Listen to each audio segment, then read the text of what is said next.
Good afternoon दोस्तों। BEd second year, दिनांक 30/7/2021। आज का बिंदु है संस्कृत भाषा का अर्थ। कल हमने संस्कृत भाषा की सामान्य जानकारी के बारे में अध्ययन किया। उसमें हमने उत्पत्ति, विकास कैसे हुआ और संस्कृत भाषा का अर्थ क्या था, ये सामान्य जानकारियाँ कल हमने जाना। और आज हम संस्कृत भाषा के अर्थ के बारे में पढ़ेंगे कि संस्कृत भाषा भारत ही नहीं, संसार की प्राचीनतम भाषा है और सभ्यता के ऊंचा काल में ही संस्कृत भाषा का जन्म हुआ और सर्वप्रथम भारतवर्ष को ही इस उदय का दर्शन माना गया था, क्योंकि संस्कृत भाषा भारत ही नहीं पूरे संसार में पूजनीय भाषा है। क्योंकि संस्कृत हमारी वेदों की भाषा है और संस्कृत भाषा को माँ का दर्जा दिया गया है। संस्कृत भाषा पूरे भारतवर्ष में बड़े हर्षोल्लास के साथ बोली जाती है, क्योंकि आज ऐसा कोई विषय ही नहीं जिसमें संस्कृत भाषा की जानकारी के बारे में अध्ययन नहीं किया जाता है। क्योंकि आज आप कोई भी चीज़ उठा के देख लो, उपन्यास है, कहानी है, लेख हैं, सब संस्कृत भाषा में लिखे गए हैं। जैसे रामायण ले लो, महाभारत ले लो, बाइबिल ले लो, गीता ले लो, ये सभी चीज़ें संस्कृत में ही लिखी गई है। क्योंकि संस्कृत हमारे पुराणों की भाषा थी। क्योंकि पहले ज़माने में, प्राचीन काल में संस्कृत भाषा का बहुत बोल बोला था और पहले ज़माने में बच्चों को गुरुकुल में पढ़ाया जाता था। क्योंकि पहले गुरुकुल हुआ करते थे संस्कृत भाषा के, और एक अलग ही संस्कृत विषय का एक अपनत्व ऐसा दिखाई देता था हमें पूरे भारतवर्ष में।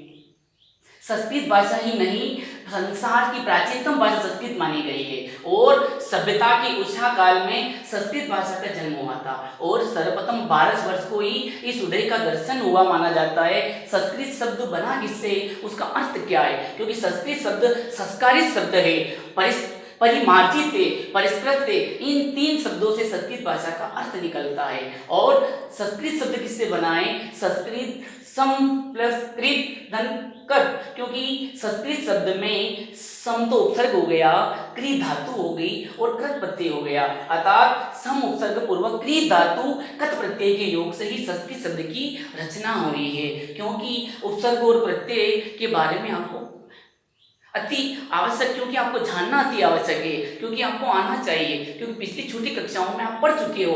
क्योंकि उपसर्ग संस्कृत के अंतर्गत 22 उपसर्ग होते हैं। संस्कृत के अंतर्गत 22 उपसर्ग होते हैं। क्योंकि उपसर्ग हम उसे कहते हैं कि वे शब्दांश जो शब्दों के आगे लगकर अर्थ में परिवर्तन ला देते हैं, उसे हम उपसर्ग कहते हैं। जैसे प, प्रा, सम, अनु, ऐसे सभी उपसर्ग माने गए हैं। और प्रत्यय संस्कृत में मुख्य रूप से 3 प्रत्यय होते हैं: कृत प्रत्यय, तदित प्रत्यय और स्त्री प्रत्यय। प्रत्यय हम उसे कहते हैं कि वे शब्दांश जो शब्दों के पीछे लगकर अर्थ में सुंदरता ला देते हैं या मधुरता ला देते हैं, उसे हम प्रत्यय कहते हैं।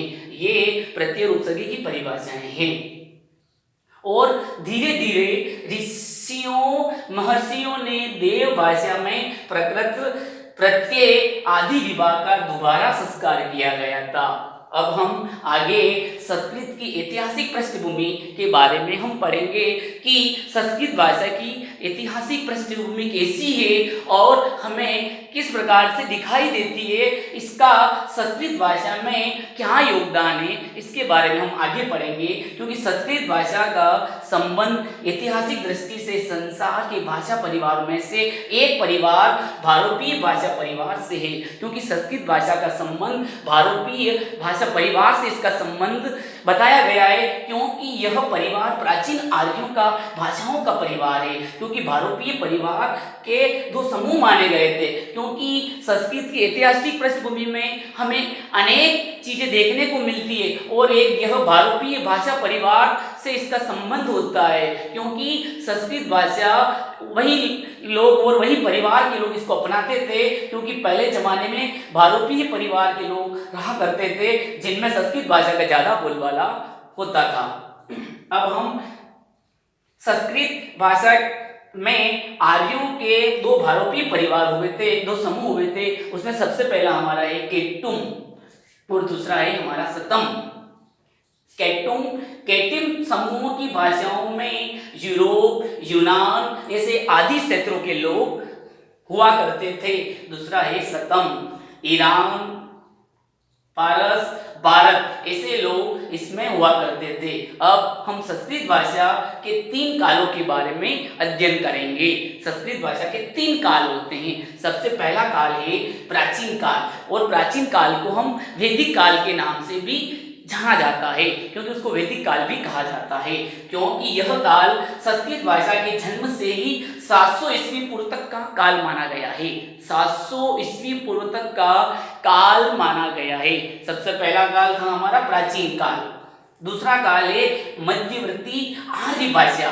यह काल हमारा 700 ईस्वी पूर्व से 1000 ईस्वी पूर्व तक माना गया था। और तीसरा काल है अर्वाचीन आर्य भाषा, क्योंकि यह अपभ्रंश भाषाओं से कश्मीरी, सिंधी, पंजाबी, मराठी, गुजराती इत्यादि भाषाएं इस मध्यवर्ती आर्य भाषाओं के अंतर्गत बोली जाती थी। हमारी संस्कृत भाषाओं के अंतर्गत 3 काल माने गए थे। सबसे पहला काल कौन सा था हमारा? प्राचीन काल, जिसको हम वैदिक काल के नाम से भी जाना जाता था, क्योंकि यह काल संस्कृत भाषा के जन्म से ही 700 ईस्वी पूर्व तक माना गया था। दूसरा हमारा काल था मध्यवर्ती आर्य भाषा।